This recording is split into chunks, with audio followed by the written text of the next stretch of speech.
my beloved Boss Mike Cervera.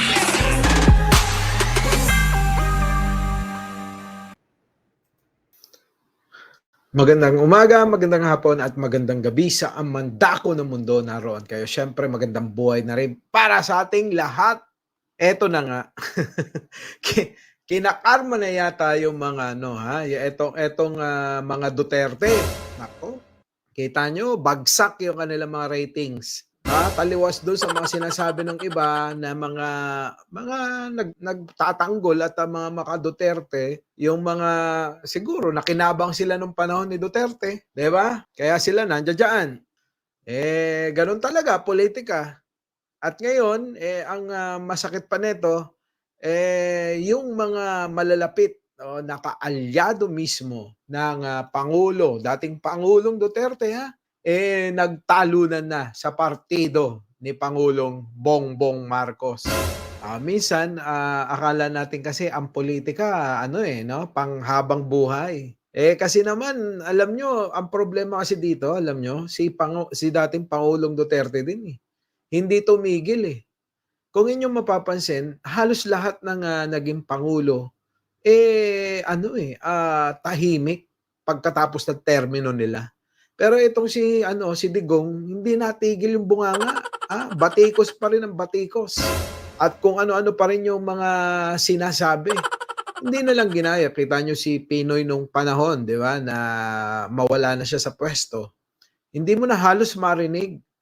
Minsan babatikos pero hindi yung araw-araw nandiyan sa mikropono o kasama yung kaparehas niyang ngayon mukhang makukulong na rin si Pastor Kibuloy dahil nga ito sinusulong na ng husto. Porsigido yung mga nagsusulong para nga ito ay maimbestigahan sa Senado. At etong nakaraan nga hindi nga rin pumunta. Ganon din si Digong hindi rin pumunta sa ikalawang patawag sa kanya ng korte. Akala ko ba matapang ito? Akala ko ba matapang ito pag NPA ang karap? Di ba sinasabi niya, di ba? NPA itong si Franz Castro. Bakit ngayon parang takot na humarap si Digong diyan sa NPA kung totoo man? Mga kababayan, masyadong ganid ba talaga kayo sa kapangyarihan na ayaw nyo nang bitawan yung inyong naranasan na posisyon? Sarap kasi no? Sarap. Ang sarap kasi ng gano'n yung yung presidente, 'di ba? Lahat nakabaw sa kanya, lahat takot sa kanya, lahat nakasipsip sa kanya. Gano'n talaga. Masarap talaga sa pakiramdam yung gano'n. Ngayon wala na ho kayo sa poder ng kapangyarihan. Kaya naman nasubukan nyo na maging pangulo, nasubukan nyo na yung pinakamataas na kapangyarihan dito sa ating bansa. Sapat na yun. 'Di ba? Wala na kayong dapat na patunayan dahil wala naman kayong napatunayan. Diba? Wala naman talagang napatunayan ito. Kaya nga ito, lumalabas ngayon sa mga balita, na bagsak yung rating nila. Maging si Sara, bagsak din. Panoorin nga natin. Nalaglag Pasok. si dating Pangulong Rodrigo Duterte sa top spot ng November senatorial survey ng Tanegere. Tanghire. Okay. Laglag daw laglag. Matapos bumaba 57.39% ang voter preference kay Digong ngayong Nobyembre mula sa 62.42% nitong Setyembre. Dahil dito nasungkit ni ACT-CIS Party List Representative Erwin Tulfo ang unang pwesto na mayroong 60% voter preference. Present din sa Magic 12 si dating Senate President Tito Soto, Senadora Amy Marcos, Senador Bongo, dating Manila Mayor Isko Moreno, dating Senador Manny Pacquiao, at Dr. Willie Ong. Bigo naman makapasok sa top 12 kay Vice President Leni Robredo na mayroong 32% voter preference lamang.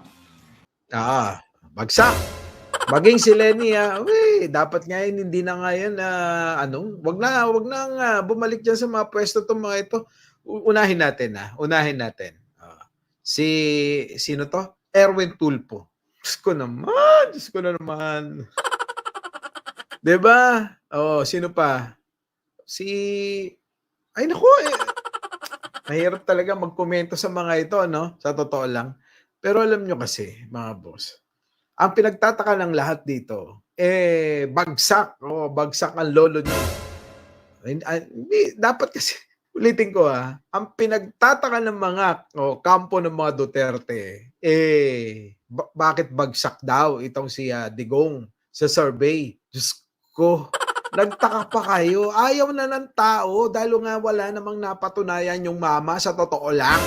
Nagkalat sa social media yung mga yung mga talagang batikos kay dating Pangulong Duterte. Kayo naman, wag na kayong magtaka dahil talagang ayaw ng tao. Meron siguro mga gusto tulad ng mga kaibigan ko na hindi pa rin nalilinawan. Pero talagang ayaw na ng tao. Sabi ko nga sa inyo, ang mga tao yung maghuhusga diyan, ang pipili.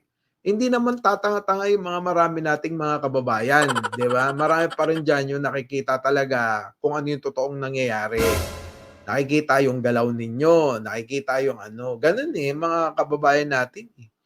Pero alam nyo kasi, ang problema nga kasi kay dating Pangulong Duterte, eto nga, hindi mo marinig na batikusin ng China, ganun din si Sara. Pati si Sara bagsak ngayon sa survey.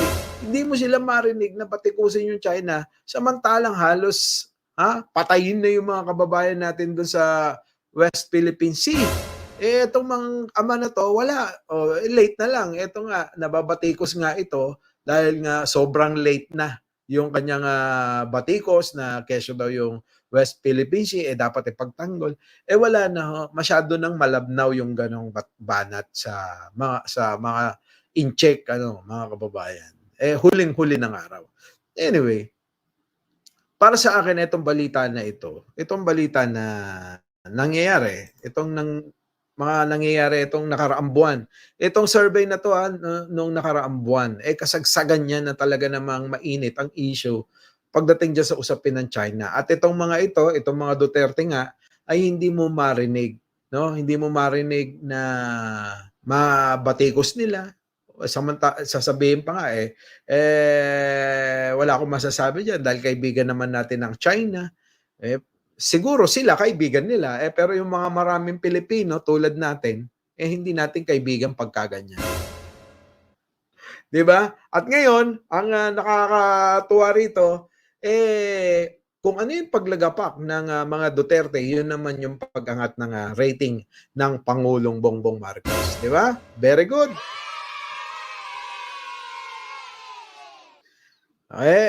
Kung yan, magtutuloy-tuloy ang ginagawa ni dating Pangulong Duterte na pagbatikos sa ginagawa ng gobyerno natin, na yung mga dating hindi niya nagawa na ngayon ay ginagawa ng kasalukuyang administrasyon, malamang sa kangkungan pupulutin itong mga Duterte na to. Muli, Mike Cervera po. Pagdasal po natin ang ating bansa, ipagdasal natin ang ating kapwa. Magandang umaga, magandang hapon, at magandang gabi sa mandako ng mundo naroon. Siyempre, magandang buhay na rin para sa ating lahat. Our beloved Boss Mike,